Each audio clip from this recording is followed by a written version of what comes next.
to do Okay, today. Bismillah ar-Rahman ar-Rahim. Assalamu alaikum. Very good evening to you all if you're from the UK and from Europe, or good afternoon if you're from the United States, and good night if you're from Asia and Pakistan and these different countries. I would like to welcome you to this webinar. We've been holding these webinars now on a weekly basis over the last couple of months. And today's webinar is on the challenges and opportunities for British Pakistanis in top UK universities, from Bradford to UCL, University College London. And we're delighted to have with us Professor Jawad, who will talk about his experience in some of the UK's top universities that he's been involved with, and not just top in the UK, but globally as well. And before I pass on to Professor Jawad, I would just like to give a bit of an introduction to Jawad. Jawad was born in 1970. I'm 3 years younger than him, in Bradford. And his late father was a bus driver, and his mother ran a ready-made clothes shop where Jawad and his siblings lived. He went to a normal comprehensive school, and subsequently he went on to study the BSc in chemistry at the University of Manchester, where he obtained a 2:1. He then went on to do a PhD at Imperial College, and subsequently 1-year postdoc at Imperial College on inorganic materials. And after spending 3 years at Nottingham University as a postdoc, he joined Queen Mary University in 1999 as an experimental officer, and was subsequently awarded the EPSRC, the prestigious EPSRC Advanced Research Fellowship, to carry out his own independent research. In 2007, he landed his dream job at the University College London in the chemistry department, and he has been there ever since. And is currently the Vice Dean of Enterprise in the Mathematical and Physical Sciences faculty, and has been a visiting professor in Pakistan at the Comsats University in Lahore since 2008.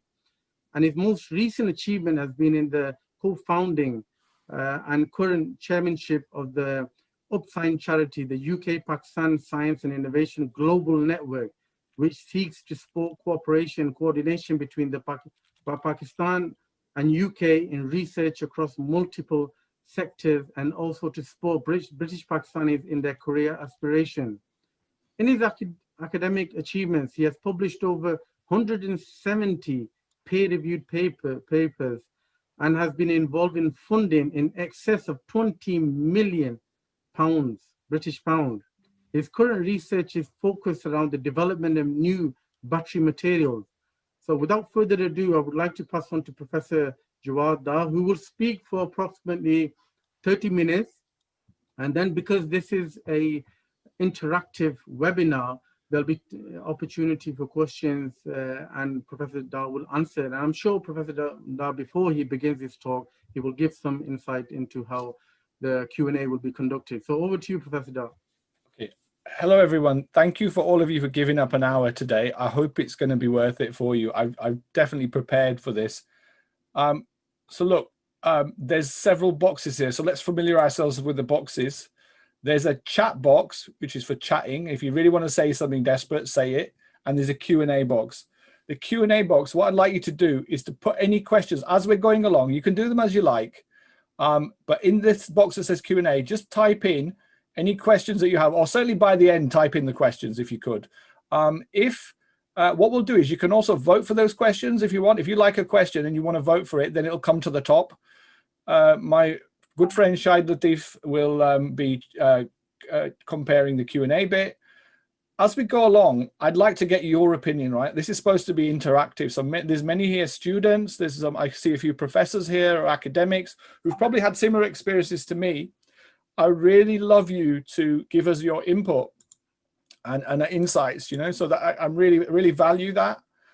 So what you need to do if you want to do that, if you go to the chat function at the moment, I've written down this. You need to go to menti.com. I'm going to ask like 3 or 4 questions. menti.com, and you use the code, and I've put it in the chat box, which is 9735214. You could do that now if you like. If you've got a big enough screen, you can have this open. And in a couple of slides time, we're gonna start it. So if you can do that now, go to menti.com. I don't know in the chat box, if you've done it, just give us a thumbs up or something, or if you like, it's absolutely fine. So can you see the screen that says the title and there's a picture of Bradford there? Can you see that, Nasser? Okay. Yes. Thank you, bro. Okay, so first of all, I want to thank Nasser Ali and Young Professionals organization for the society for inviting me to do this, and I'd like to thank you for joining us. I'd like you to go to menti.com and please use the code now. The first question I have for all of you today is this question. How are you feeling today? So the code is 9735214. It's on the above chat. So look, my journey, as I said, started off in Manchester as an undergraduate student. To be honest, I had no knowledge of the university system, nobody to tell me what the university system was. And I've sort of modeled my way, and it took me 18 years. I added it up. It took me 18 years before I got to UCL, which was kind of like the dream job. And along the way, I had some really horrendous experiences and some good ones as well. I'm not going to tell you my life story, but I'll tell you a few little bits of things that I think are worth knowing. Now, I know some of you are students, and I also hope that I'll give you some insights into what it's like being a student in a top university. I'm also very proud that during the last 12 years, I've been a visiting professor at ComSats, and that's been some of the most amazing, rewarding work, working with brilliant students. So what this talk is about is the following. I've had messages from people telling me I should be talking about lots of other things. Well, I only want to talk for 30 minutes. And because I want to hear what you guys and what your experiences are, what your questions are. So I want to talk about British Pakistanis. I'm going to give you a bit of background. Then I'm going to talk about my observations in school and also at university as a member of staff. And then I want to offer some advice in part 3 for students and for staff. If you come from a British Pakistani or BAME background, I want to talk about, I'm going to try and end on a positive note. Okay. I don't want to just talk about all the negative stuff. There'll be a lot of negative stuff I'm going to say, but I'm just being honest. Okay, so you can see the slides okay, everybody? Yeah? So can you see them, Nasser? Yeah. Yes. Fantastic, okay. So I'm actually going to give you today, I'm going to give you the conclusions before I actually give the talk, okay?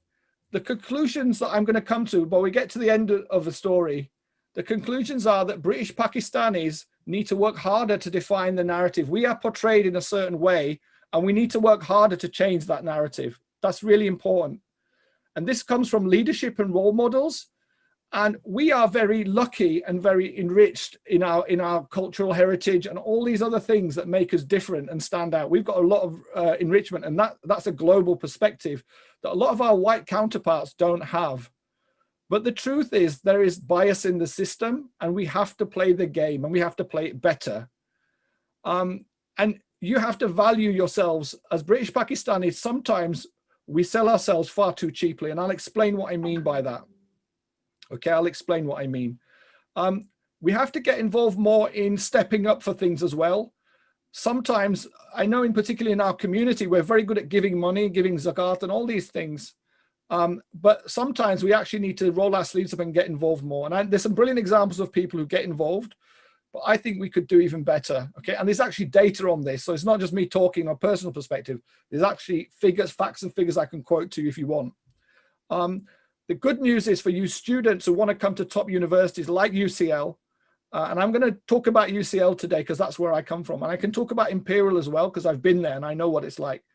But what I can say is that partly from reasons like Black Lives Matter, the minorities are now seen as something that should be in a university, and there are more assertive, positive actions to get us into universities.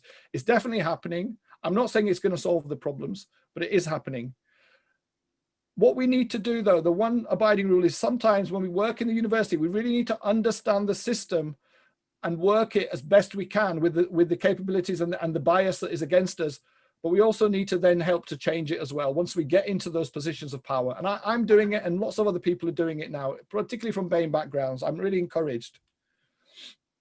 I'm going to share with you some data very quickly, okay, about British Pakistanis.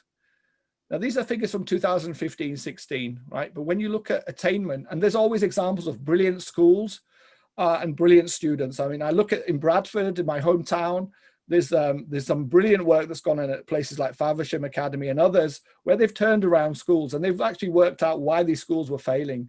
And some of the things I'm going to touch upon in a minute.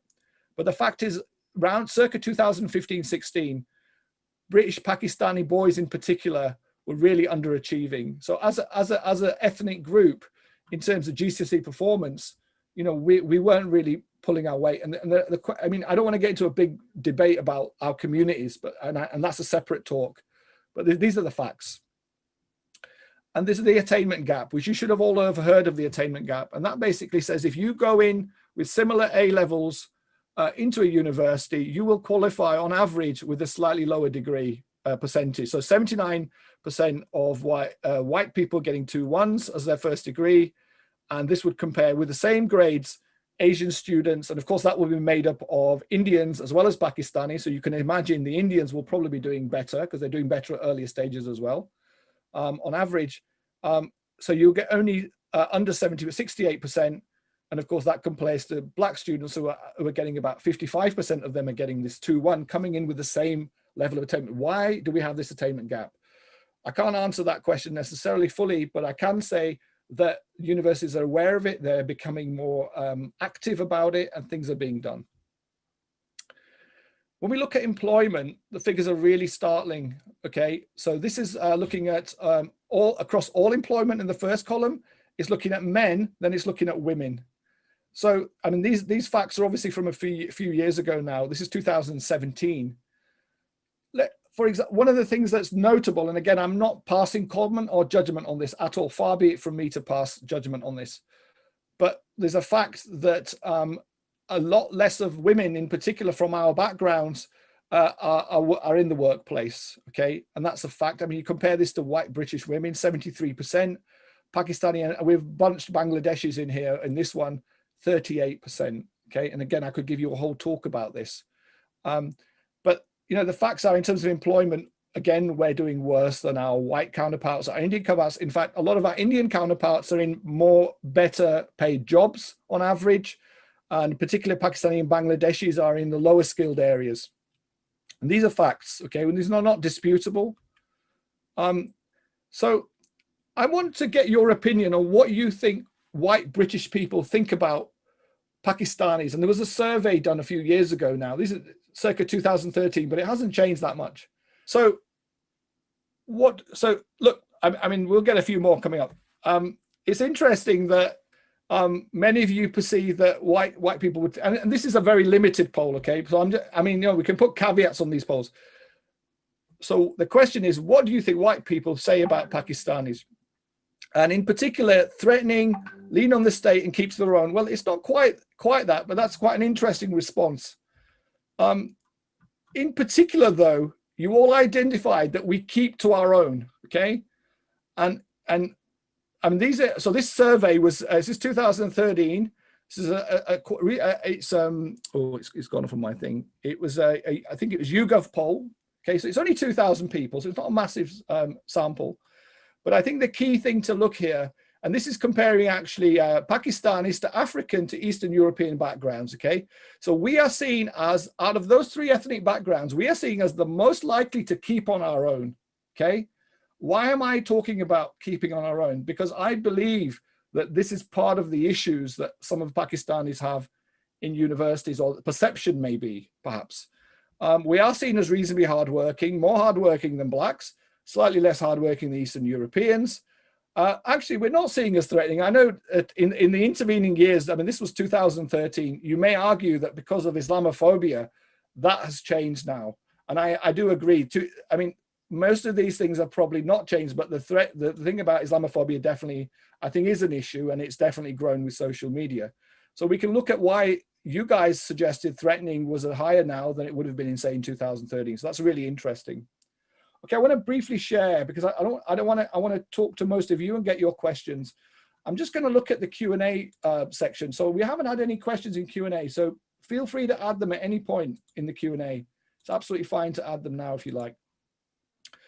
So I'm going to talk about my experiences at school, and I'm going to very briefly, and my experiences at university. Okay.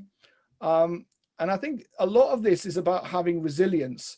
When people tell you you're not good enough, if you do not have personal resilience, and a lot of that is just your personality, your family, your maybe genetics, it could be a number of things. If you don't have personal resilience, it's virtually impossible to get anywhere in the system. I'm going to talk about my school days. I grew up in Bradford. The schools that I went to, most of the Pakistanis were from the villages. They didn't value education. There was a lot of racism, National Front in the 70s. We had low aspirations. Most of us didn't have really role models of educated people. We had an identity crisis. We won't give a cultural reference. Here's a picture here of one of these army troops from World War, I think it was from World War II, who actually is one of these villages in Pakistan where the whole, half of the village of the men actually went to fight in World War II. I never knew anything about this until, I don't know, maybe about a few years ago, actually. So there's a lot of history about Muslim scientists or scholars or others that really doesn't get touched upon. In school, you're not told about this stuff. There's no positive narrative created about Pakistanis or our achievements or Muslims even in society. I know a lot of this has changed now. I'm talking about my day, okay? A lot of this, and basically we were told we weren't good enough. We weren't smart enough. We weren't good enough. I mean, I got told that I would get a job as a careers officer. That was what they predicted I would be, a careers officer. Okay, so most of us, to be honest, I left school with a massive chip on my shoulder, with pretty reasonably low self-esteem and very confused as an individual. Now, I'm born in the UK. Many of the people on this call are born in Pakistan. And you have a different perspective to the Brit. To us British Pakistanis, many of us are confused.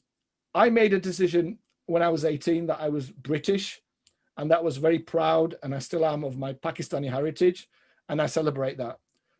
Others are still confused, and I think Pakistanis born in Pakistan think very differently to me. So we all have different perspectives. So I don't know what your experiences were like. When I was a postdoc, the hardest thing, and there's stats on this now, that British Pakistanis really struggle to get up that career ladder from postdoc to lecturer. That's a big jump, especially for the BAME community and British Pakistanis as well. Now, I saw nepotism where there were people much less talented than me or my peers were getting in because the supervisor said, they'd work for a certain supervisor. I was told by a professor who I'm not going to name, he's very famous now, that I wasn't good enough and that I would never make it as an academic. He said that to me. And to be honest, every time somebody's told me I can't do something or that I'm not good enough, it's motivated me 10 times more than I would have been before they'd said it. So he did me a favor, a massive favor. Now, a lot of people say it's not good to go around with massive chip on your shoulder, but sometimes that is the driving force. And I'm not apologetic about that. There's stats to show many postdocs or staff members are maintained on, especially from BAME backgrounds, tend to be more maintained on sort of short-term temporary contracts. There's stats to show this. And I think that I've heard a lot of testimony from people who have been doing this.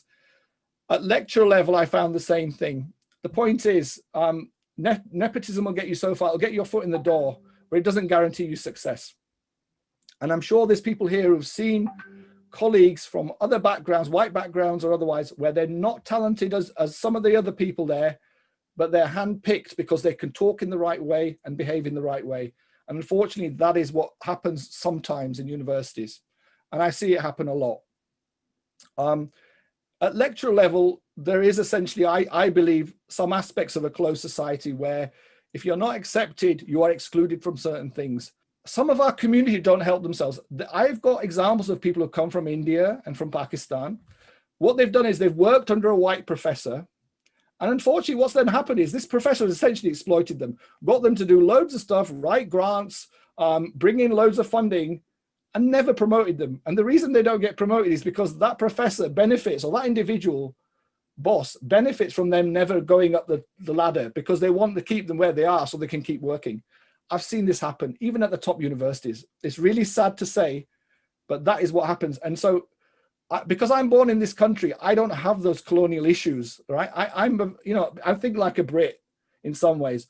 But I've seen some of my colleagues, particularly who've come from the Asian subcontinent, some of them, not all of them, some of them have got caught in that trap of being grateful and not getting what they deserve. And it's absolute scandal. It really is. And it happens. One professor once said to me, he was my mentor, actually. I'm not going to name this person. About 10 years ago, when I was at UCL, he said to me, why are you going to Pakistan? Why do you go there? So fast forward 10 years now nobody asks that question because we all think about global research. But the mindset was different then, and it's changed a lot. Thank you for your comments. Let's have some questions. If you want to keep adding questions, please keep voting for the questions. Okay, it's over to you guys on Mentimeter now. Please go to menti.com. Why are British, Pakistani, UK academics not rising to the top? Tell me about your opinions, please. Please vote now. Okay, so I think it's really interesting. What we're seeing in the numbers, you can all see yourselves here. The two big ones are nepotism, unconscious bias, and to some extent, mentors and imposter syndrome. Imposter syndrome is a really interesting one. And I'll tell you something, at the top universities, you do feel like an imposter sometimes because there are some super smart people there. But being smart isn't the only reason you're an academic. There's lots of other qualities that we want in our academics. Right, okay, I'm going to move on. Thank you for voting. It's good to get your comments. And 1.4 person doesn't agree with the question, and that's okay as well. Thank you. So look, I'm just going to be really honest with you about my approach to this, because I think if I just lie and pretend I'm something I'm not, I'm just going to be really honest with you. I'm giving you advice for students and for staff, okay? Some of you will say to me, oh, you're a sellout. Why are you like this? You shouldn't be like this. I'm very comfortable with how I am. The chameleon is something that I feel a lot of affinity for. The reason is because I'm born in this country and I work in Pakistan. I've always traveled to Pakistan. I feel like I'm a mixture of people anyway. I have different identities, multiple identities, and so do many of you. And you have to be a chameleon. When you're in the workplace, you're different. When you're at home, you're different. When you're in Pakistan, you're somebody else. It's not that you've changed your personality or anything, but you have to understand the environment you're in. And in particularly in the UK, you have to think about how others will perceive you. And it's really about perception, a lot of it. It really is. Top universities, they're very different, okay? I've been to Imperial, I've been to Manchester. There are some that are really friendly and some that are not. And you can generally Google which ones are good and which ones not. UCL is fantastic. I cannot say a bad word about UCL. Honestly, I wish I could, but I can't. There's some amazing initiatives, and it's always been a very multi-ethnic, diverse university, but it does have a few faults, and we'll talk about them. Okay. In particular, we've been chasing overseas students, high fee payers, generally very wealthy. Okay. Particularly, we haven't focused on minorities, and those that come to UCL or to top unis are usually from affluent backgrounds, went to public schools, had the best education. Let's be honest. A lot of the people we hire as postgrads, let's say staff members, I mean, are usually ex-members of people's groups. So there is a bit of that. There is favoritism, or we hire people from the best universities. So there tends to be a thing where if you've been to the best universities, you'll get hired into the best universities. So there is a bit of that goes on. Is that because they're just the best people? I'm not sure. I would say, not in all cases. Sometimes that doesn't happen, and it's usually nepotism or some other factor, some other variable. But I have seen that happen particularly, and maybe I got into UCL because I'd been to Imperial. That's quite possible. In the past, the top universities weren't really interested in minorities. I don't care what anyone says, they were not interested. However, Black Lives Matter has changed the game very, very recently. I'm telling you now because some of you students want to come to UCL or other universities. At UCL, and I can't speak for Imperial or other places necessarily, in the undergrad, I was in a meeting last week and we started to talk about actually encouraging people from Bradford and Manchester and Birmingham come to UCL chemistry. I was so excited. It's the first time in my career, which spans back to, let's say 2000, where I was actually talking about we want to recruit students from some of these areas. If they're good enough, we want to encourage them to come to UCL. That's never happened before. Mega excited about that. And I think that is beginning to happen. People are thinking about, well, we really need a bit of diversity.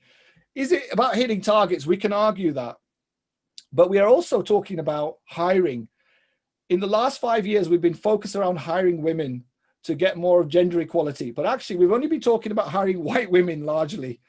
Hiring Asian or Black or BAME women has not seen much of it, to be frank. I'm not saying it isn't happening, but it's generally been white women. But now people are beginning to think about, and we are actually monitoring the number of BAME staff in our departments now. I go to faculty meetings now as Vice Dean Enterprise, and we talk about how each department is doing. So we're setting the agenda really, really clearly. So my tip for you students, don't be scared to apply to the best universities. Please don't feel like an imposter. If you've got the grades and you're good enough, you should be applying, because now is the best time ever to apply. Do carefully think about the university, think about the environment, and look into what students say about the university. I mean, I didn't have a great experience in Imperial as a student, but I did find it an amazing place academically to work in. But I'd say UCL is much, much friendlier, in my opinion, for its students, and it really looks after them. Make sure you do things now that will stand you out to get you noticed in terms of your CV. And even think about ring up the university if you're going for a job or going for a student, ring them up, find out, talk to the tutors, the undergraduate tutor, show interest, and let them know about what you've done. And if you do get in, try and be active to improve, whether the sort of groups you're involved in, try and do stuff to show off your culture to others, because I think when we share our cultural values, that's when it's really powerful. So, I really encourage you. And if you ever come to UCL, please feel free to contact me and my colleagues at Upsign. Now, a tip for academics is a bit different. There's a game. It's a big game. For me, it's just a game, okay? You have to study the promotion criteria. What gets you promoted in a university? I mean, promotion is not everything, okay? There are lots of enriching things in our life. But when we talk specifically about doing well in universities and getting ahead, many of our colleagues don't actually look at the promotion criteria, because when you play the system by looking at the promotion criteria, that is what you're going to be judged by. So if you ignore it and just do what you want and don't think about it, you're not playing the game. Because if you use the system, you can ask for what you deserve. Don't be afraid to ask for a promotion if you deserve it. And don't sell yourself cheaply. And don't get involved in these things where you're getting no reward for it. And this is what's been happening to many of my colleagues. We talk about white allies. Allies are allies, whether they're brown, white, pink, I don't care. If you can get allies, get an ally. Somebody who's going to stick up for you and help you get your promotion or whatever targets you have to achieve, that's for you.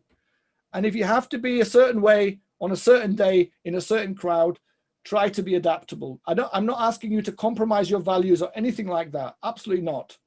But just understand, there's ways, and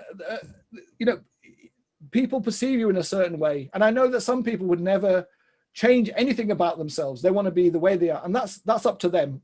If they want to do that, I can't argue with it. But in terms of the collaborators, try and find people who are going to make you better as well. Don't stick to people because they happen to be Asian or whatever. Just go for the best people. And try and maybe, one of the mentalities I've noticed amongst some of my colleagues from Asian backgrounds is they try and do a lot rather than looking at the quality. If you want to get into a top university, the best thing is focus on quality. Do less things, but do them better. And that's a really key lesson that I've learned at the top universities. And if you get into a senior position, do your best to change the narrative. Okay, if you've got that confidence, not everybody in the early careers is afraid. I wouldn't have done it 5 years ago. I was afraid because, to be honest, I come from a working class background. My aim was to get promoted so I could be in a position that I could bring about change. And I'm willing to do that. And I'll do that for the rest of my life now. So I've talked a lot about negative things. It is a tough profession, but it's also a nurturing profession.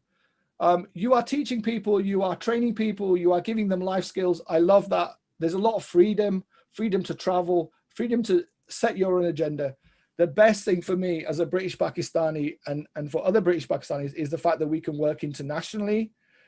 Global research and is really important now. We bring a completely different perspective as bridge builders.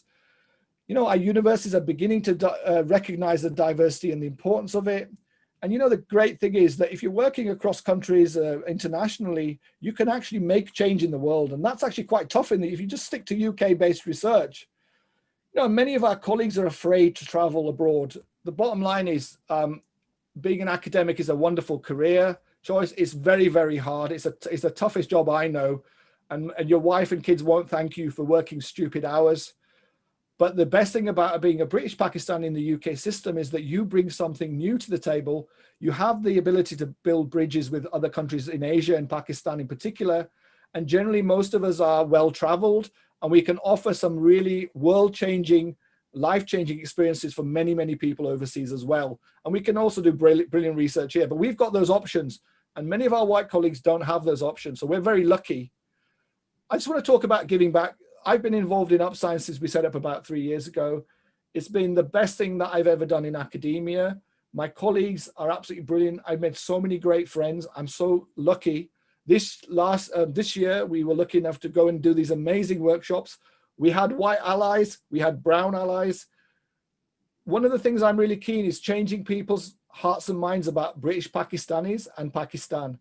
One of the ways we did that was to take 70 odd academics out there and introduce them to 70 to 75 other Pakistani academics.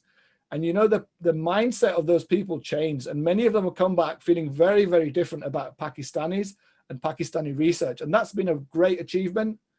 And I really thank all of those people who've joined our core group and are very active. And it's been a really great experience.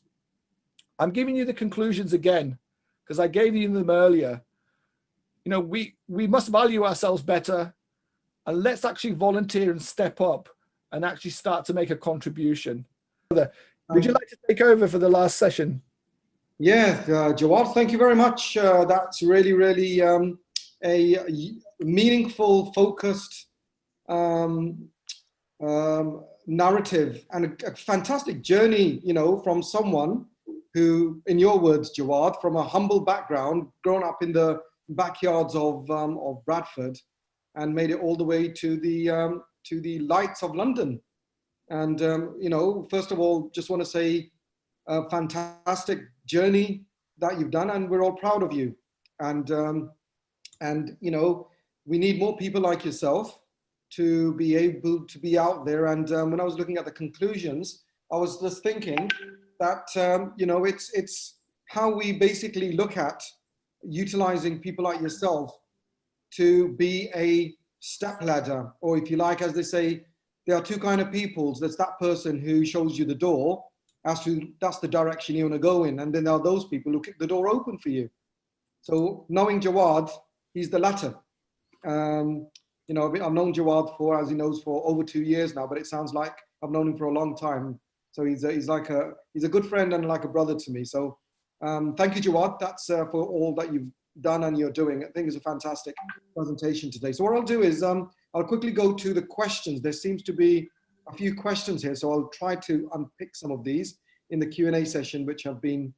So the first one is from Majid Khan. He says, do you reckon academic opportunities will decrease or increase for BAME males, with the emphasis of schemes such as the Athena Award being undertaken by many unis nowadays? Okay, so Athena was set up in 2005, I think.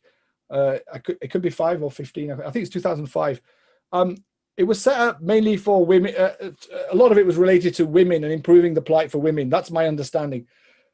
The emphasis at universities has now changed to think about minorities. What will happen is, as a result of that, unless they do some intervention, it will be BAME males or black Asian males will be next. And then the last one that will get considered is BAME females, right? Because they're always in the worst situation. Sorry about that, Parveen, but and a few others who are there. So hopefully they won't do that mistake, and they will look at BAME as a cohort. You know, I know some places right now that are actually desperately trying to hire BAME females, partly as a tick box. It's really horrible to say that, but I know some Indian female academics who are being headhunted by every university in the country virtually because they're talented, but actually just because there's a lot of this going on. And I'll give you an example. When Black Lives Matter came out, my university, one of the stupid things they did was to put out a web release about Black Lives Matter. And it basically said, we're going to do lots of things for Black people. And I thought, hang on, why are you knee-jerk reacting? Whilst I agree with Black Lives Matter, you've forgotten all the other minorities who are equally struggling. And I thought sometimes the knee-jerk reaction is a real problem. So I hope that BAME, I don't think BAME males will do any worse. I think I would worry about BAME females in the answer to that question. Okay, Shahid, over to you. Thank you, Jawad, very comprehensively done. Okay, so the next question comes from anonymous attendee. Your advice for females from ethnic background who did very well back home academically, but got lost arriving in the UK. Oh, there she is. Madhya, do you fancy answering this one? I'm allowing you to talk, Madhya. Yes, please. I'm here and I've been listening very, very interestingly to what you have been saying, Jawad. And I completely agree that women from a BAME background, they are right at the very end of the ladder. You're absolutely right in pointing that out. I mean, it's almost like a double disability. Yeah. Being a woman and then being a BAME woman, that puts us at the very bottom of the ladder. And in order to prove, for example, I'll talk about myself, for example, to prove my ability, my skills, I have to work twice as hard as my counterparts. And I think, could you please rephrase the question, Shahid? Yes, certainly. It says, your advice for females from ethnic backgrounds who did very well back home academically, but got lost arriving in UK. I'll try to be very, very brief here. I've got 3 things I want to share. The first one is, don't be afraid to shout out about your successes and your achievements. I think we do, probably we shy away from that, call it modesty, call it humility, whatever, but we do not shout enough about the good stuff we do. So talk to your colleagues, talk to the people up in the ladder, newsletters, whatever it is, shout about your successes, no matter how small they are. Pay attention to your online profiles, LinkedIn, Twitter, whatever. Secondly, definitely get a role model or a mentor who will be there to guide you, and more so, maybe somebody who would sponsor you, who would open up opportunities for you. That's different to a mentor, and I think that's a really, really important one. And finally, I think don't be afraid to apply for positions. Don't shy away only because you meet 75% of the criteria. That's really common. I have seen women, not only ethnic minority women, generally women shy away from applying for positions only because they do not meet 100% of the essential criteria. And as compared to a man, if they feel they are up to 50, 60%, they'll go ahead and they'll have it a go. So believe in yourself and, keep going. And definitely you have to sort of carve out your own way. And I don't want to steal any more time. I'll hand back to Jawad and Shahid. That is the best answer anybody could have given. Thank you so much, Madhya. It's a real pleasure to work with you, and I thank you for that answer. Thanks, Jawad. Okay, Shahid. Thank you, Madhya. I would agree. I would second Jawad. That's very comprehensive. Thank you very much. Okay, so the next question we have is another anonymous. Your advice for female, no, that's short. There's another one that's come from anonymous attendee. It says, should preferential treatment be highlighted and acknowledged, or just accepted as being unfortunate? As I said, in the last 5 years, the agenda has been, let's get more women, and that's fine. So when women applied, sometimes they weren't better than some of the men. Now, I'm not saying we shouldn't have hired them. I'm just saying, in my opinion, some of the guys were better. So, I asked the same question of BAME. Should we be having favoritism? Should we try and get more BAME? If we want more BAME people, should we somehow have a system where we are, the most we're going to do is really encourage BAME people. Will it change the number of BAME staff? I don't know, but it's becoming a real target for the university to improve the ratio of staff, so it's more reflective of the country or just a society. I just don't think we can really do much about it, though. It's really hard to prove, is the answer. It's probably the short answer. It's hard to prove. Thank you, Jawad. So obviously you're referring to whether we should be looking at positive discrimination. It's still called discrimination. Thank you, Jawad. Thank you for that honest and candid answer. Right. So the next question is from, where are we at the moment? Let's have a look. Okay, so another anonymous attendee is saying, if you are experiencing evident discrimination during an interview, should you call it out? Should you call out the person, or is this not a good idea? And I think sometimes when you're in the middle of an interview, if they're going to discriminate or be overtly discriminatory, usually it's going to be subtle, and it's quite hard to call out, because one of the issues we have, unfortunately, is sometimes we are misreading something that isn't racist, because we're so used to, or our past has scarred us, that sometimes we misinterpret the meaning of things. So I wouldn't do it in an interview, no. Yes, brother, can you just tell us, very briefly introduce yourself, and then maybe give us a few words? Thank you for giving me a chance to speak here. Well, I mean, as you said, I was born in Pakistan and more or less raised in Pakistan. I was 20 when I first went to UK, and I studied there. And I did my PhD in chemical engineering.